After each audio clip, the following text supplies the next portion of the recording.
Welcome, everyone, to Midday Magazine for this Wednesday, April 24th, 2024. Have your host, James J. Maloff here. In part two today, we're going to speak with our good friends from the ODC. We have Ann and Chris joining us. Looking forward to that. Right now, we have in studio with us our friend Chad Schooley, Director of Wood County Parks and Forestry from the Wood County Parks and Forestry Department. That works out for you, Chad. That you have the job title. I didn't need to put that in there. We appreciate you being here, sir. How you doing today? I'm doing great. Thank you.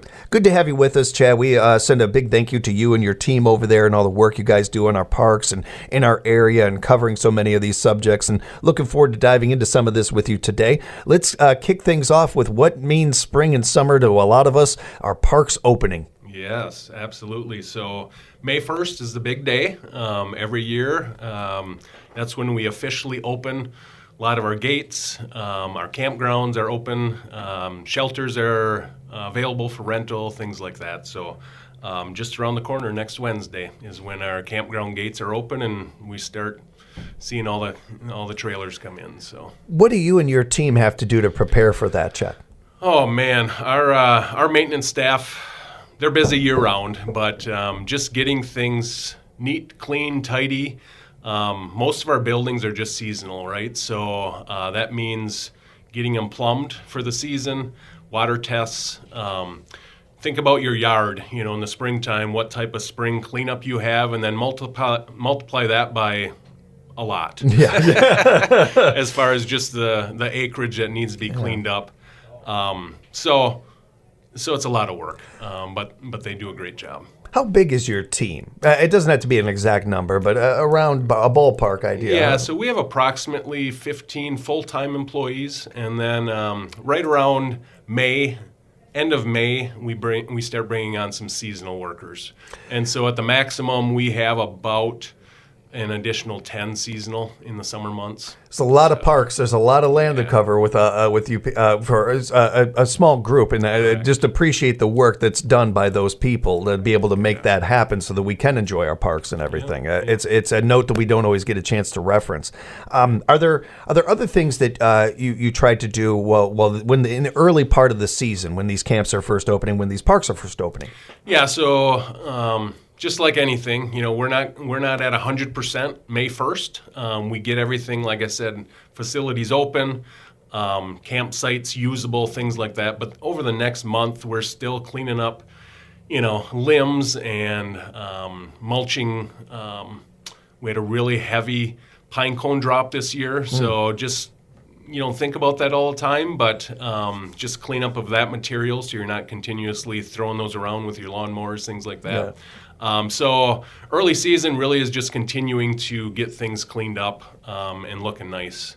So. With a winter like we just had, was it easier, or were there different difficulties that you guys normally haven't had before because of it? It was different. So Powers Bluff, which is usually a big event location for our winter months, we were only open one weekend this year because of the lack of snow. So that did give our maintenance staff opportunity to do a lot of other things. Primarily, unfortunately, we have the emerald ash borer in our parks now. So they spent a lot of time just taking down dead ash trees, either dead or kind of being a little bit more forward-thinking and taking down some trees that are going to be dead within the next year or two. It's a terrible tree disease, and you don't like taking those trees down, but you can't treat every one of them, right? Yeah. So just for safety purposes, that was a lot of time spent this last off season was, and they're always doing that, hazard trees, dead trees within our parks, but it was increased this year because of that disease. How is it going on that front? Us against this insect. We're losing. Yeah. You really can't win against it. No. All you can do is really try to stay ahead of it as much as you can to decrease the safety concerns that you might have. Right. Yeah. So there's a lot of area that is not developed within our parks that we may just have nature take its course. The tree's going to die. Eventually it's going to fall over, all that good stuff. But fortunately, we don't have trails, we don't have buildings, we don't have infrastructure that we're real concerned about safety. But obviously in those areas that people are at, along trails, in our campgrounds, anything near buildings. We don't want, structural damage. Those are the ones that we're addressing. So. We've covered it here on our shows a lot, and tried to bring some attention to it, especially up north with the winter we had and the lack of opportunities to make money, basically, to be as blunt as I can about it. And our empathy for so many of our northerners because of that. Our parks throughout the whole state really felt this too, correct. And that's something I think that is noteworthy as well. To our listeners out there, especially. This is all the more reason to really take in this spring, summer time and take in these parks and make use of Powers Bluff and some of these other areas. Right. Yeah. You got to take advantage while you can. We got the locations for you, everybody. Yes. Boy, there's a park near you. I don't know who's listening or where you're listening from, but there is a park near you. There's some great locations around here. Let's get into that a little bit, Chad. All right. Yeah. Thank you. I'd like to kind of touch base on all of our locations and kind of promote some of the offerings that we have. So we'll start out with a couple just day use areas. So Nepco Lake County Park, basically just outside Wisconsin Rapids. It's technically in the village of Port Edwards, but that park is very popular year-round, right? So we've got basically multi-use trails. So winter months, cross-country skiing, snowshoeing, but summer months it's very popular just for people hiking out there. So a lot of people from town, out of town, they'll come and use that. We also actually have about 5 miles of single track trail. So for bikers, they can utilize it year round again, and it's also used for snowshoeing. But the biggest draw, I'm sure a lot of your listeners have either rented the shelter or have been to an event that was in the shelter, but that's currently that's our only year-round shelter that we've got. Beautiful location, beautiful setting, things like that. So very popular. And then summer activities, we've got the boat landing. So a lot of people utilize Nepco Lake for different purposes, fishing or recreation or things like that. We also have a beach area. All of our beaches, they open Memorial Weekend. So we have a little bit of time yet before those are officially open. But yeah, so that's Nepco Lake. Again, very popular for day users. I'd like to read from one of our listeners. I'd like to read a comment about that shelter area. It's a beautiful shelter. I highly recommend it to everybody. Perfect place to get married. From Jillian Maloff, my little sister. My little sister got married over there. Beautiful spot. We had such a good time over there. Really do encourage people to take advantage of these things that we have around here and make use of them. And something like that too. Such a versatile spot. You can do so many things with that area. It's nice. Right. Yeah. These parks, there's one near you. Be sure to take them in, enjoy them, and find out more. We're speaking with our good friend Chad Schooley from the Wisconsin Wood County Parks and Forestry Department. And Chad, wanted to talk about the ribbon cutting you have coming up. Sure, awesome. That leads very well into the next park I wanted to highlight, and that's Powers Bluff. So another day use area. We don't have camping there. But a lot of different things year-round that people can come out and enjoy. So winter months, that's obviously, historically, that's kind of what people know Powers Bluff for recreation. But over the last few years, we've been putting in multiple miles of trail that are designed really for year-round use. So 5.5 miles of off-road kind of mountain bike trail. And again, year-round, as far as we do have a lot of that groomed in the winter months when we have snow for fat tire biking. But this time of year, specifically summer months, again, get out and enjoy that. We have multiple different skill level trail segments. So from beginner all the way up to advanced. Very, very excited about that. In addition to those 5.5 miles, we also have 3 miles of gravel trail. It's a multi-use. Winter months groomed for cross-country skiing and biking as well. But in the summer months, beautiful hiking trail for, if you want to go out and look at birds, identify different species of plants, which this location is well known for. You name it, come out and enjoy that. So in celebration of those trails, we are doing a ribbon cutting, and that's going to be held on May 31st at 1 p.m. We will get more information out over the next month, kind of advertising that, but we really want the community to come out and hopefully get out and hike and or bike some of those trails and get to know it. So make sure when you get the details of that, let us know. We can promote it here at the station and everything. One of the things that we want to do as a community certainly is be looking out for each other. And one of the things that we appreciate in this state especially is these beautiful parks we have and all these opportunities we have to get out there to experience nature, to enjoy it.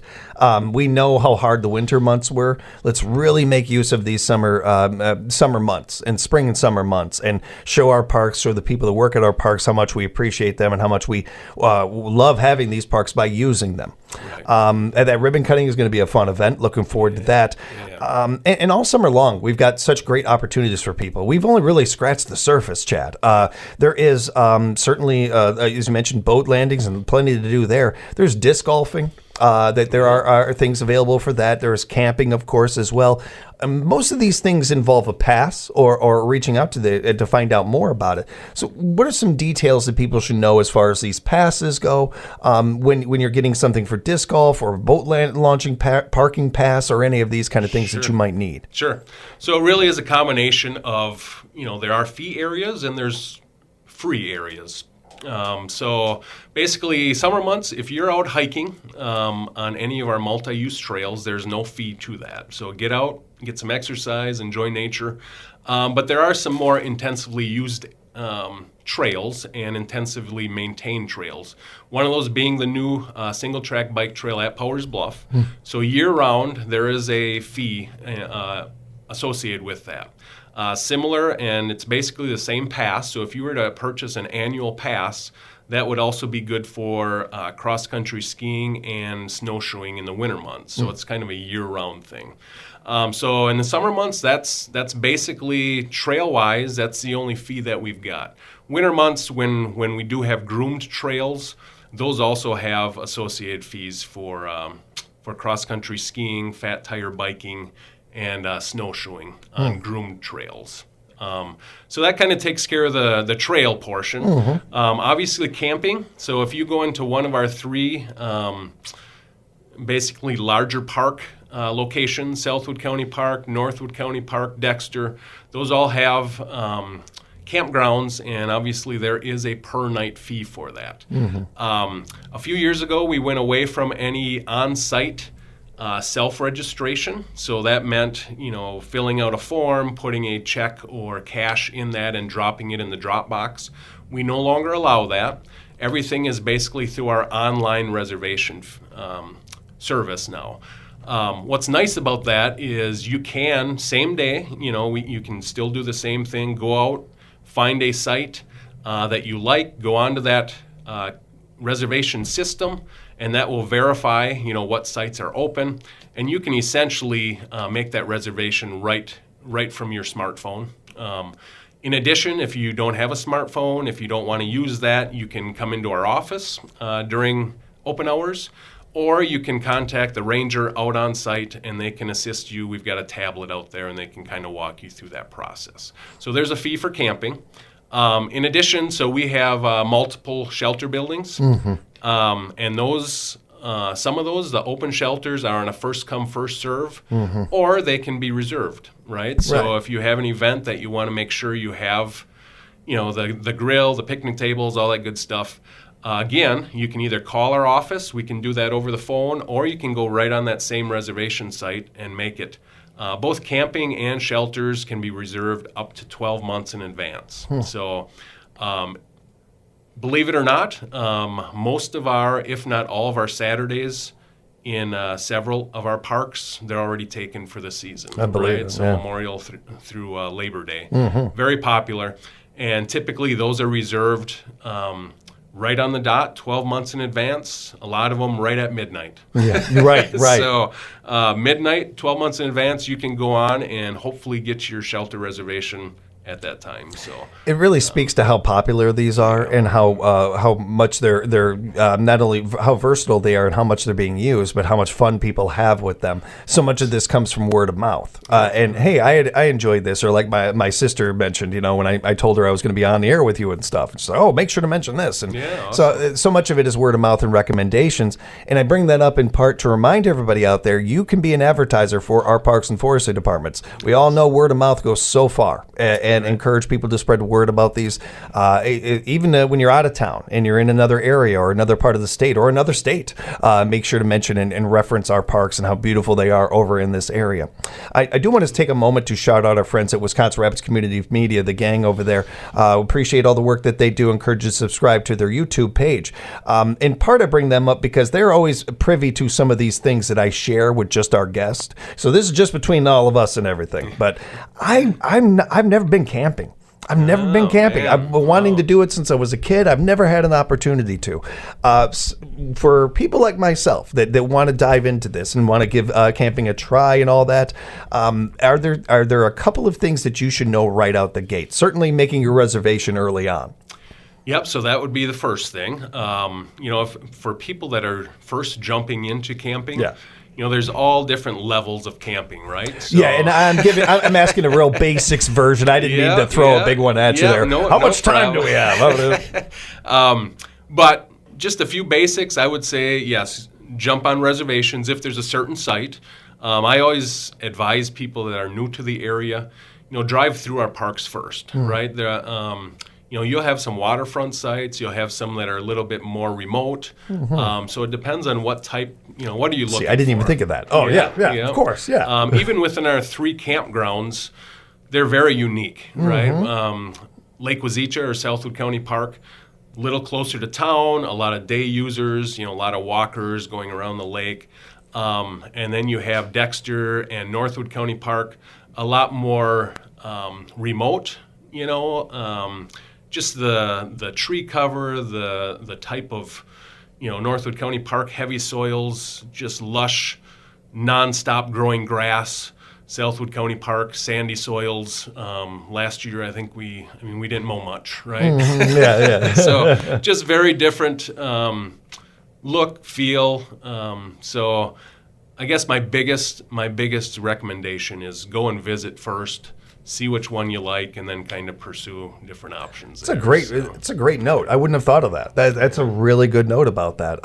And honestly, Chad, this is how good you are. I knew this would tee us up to talk about our campgrounds, and I kind of wanted to wrap up just going into our campgrounds a little bit. You touched on that already, the locations and the differences between these campgrounds. Can you go a little more in depth into that, just a little bit, to give everybody an idea of where these are, and something to look forward to this spring and summer when they get out there? Sure, absolutely. So we'll start on the north part of the county, so Northwood County Park, just north of Pittsville, kind of between Pittsville and Marshfield. So again, one of our original parks. So Northwood County Park and Southwood County Park were the first 2 parks that were designated in Wood County way back in 1935. Wow, so it's been there awesome. a while. Yeah. So what's neat about that park is there's a lot of buildings, a lot of structures that really are, some of those initial structures that were in the park. That's something. Just really cool stone shelters, stone buildings that you kind of think about when you think about older county and state park systems. But so Northwood County Park has a campground, approximately 99 sites. Most of those are electric sites, so we've been updating electric over the years. Most recently, last fall, after closure, we updated 33 more sites to 50 amp service. So all of those services are 50, 30, and then your standard plug-in. So all 3 are on the pedestals. So that's kind of nice. Over the years, we've been increasing the size of our camp pads. Obviously, trying to keep up electrically and size-wise with the bigger sizes units. Yeah. So North Park, very unique. It's got a suspension bridge that it's very well known for. Kind of a neat little bridge that you can walk across and check out the Yellow River that runs through it. It's awesome. So, Very yeah, cool. yeah. Very cool. You had mentioned disc golf, and I know that's another favorite for many people. But that has a beautiful 18-hole disc golf course out there that actually hosts multiple tournaments out there annually and things like that. I've been to one of those. Yeah, it's real nice and beautiful park. Beautiful park. So, so that's the first one. Then traveling south on Highway 80 to 54 is Dexter Lake County Park. Same water body, so it's the Yellow River that feeds Dexter Lake. It's obviously it's a dammed lake, owned, maintained by Wood County. Purpose of putting that in was for the purpose of creating recreational lake. So that too has a campground approximately 100 site. What's unique about that is there's access via ATV trail and route. So we actually have a 10 site ATV campsite area, so individuals can ride off the road, get into the campground. They can come in with a trailer, offload, and then start riding, things like that. So portions of that park are open for ATV, UTV riders, which is an increasing activity throughout the state here. And then getting closer to town here, the third campground would be Lake Wazeecha or Southwood County Park. Again, one of the original campgrounds and parks. So that is a little smaller, about 77 sites. But again, all of our campgrounds, most of the sites are now electric, the 50 amp. I didn't mention, so Dexter Park does have 4 full hookup sites. Those are the only ones in our system currently, so they have electric sewer hookup and water. All the other ones just have a dump station. So essentially, when you come in with your trailer, you can fill with fresh water and you can dump before you leave there. So. They're all beautiful. They're all great and all waiting for you. They're all waiting for you and your family or your friends to go and have a good time. We've come up with some great stuff and talked about, there's also other great things. And again, just scratch the surface of what's available through our parks and our forestry area. Get out in nature, enjoy some nature, everybody, and support our parks and forestry department. Chad, always appreciate the time. We just never have enough of it. We'll have to bring it back real soon here, sometime during the summer or something like that. I think it'd be fun to catch up and talk about some of the things we have already. If people have follow-up questions, want to know more about what we've talked about today, how can they reach you? Yeah, so best way is just Google us, right? Go to our website. We have all of the information I talked about, plus a lot more. You also have a link to our reservation system that I talked about. You can also purchase passes, different passes, right off the website as well. So that's the best way. Or stop in, say hi. We're located in the River Block building, 2nd floor, or you can give us a call. So. And Chad's not kidding. I just type into the search bar Wood County Parks and Forestry, and before I'm even finished, it pops right up. You can find it real quick. Be sure to reach out to them and for all your needs, and certainly making these reservations early on and everything so that you and your family can get out there and have some fun. Big thank you to you, Chad. Thanks so much for the time. All right, thank you. And thank you to our friends over at Wisconsin Rapids Community Media doing such great work. Do yourself a favor, go onto YouTube, type into your search bar Wisconsin Rapids Community Media, and subscribe to that page. Support the work they are doing. We'll take a time out. We'll come back with more Midday Magazine right here at 97.5 FM, 1320 AM, WFHR.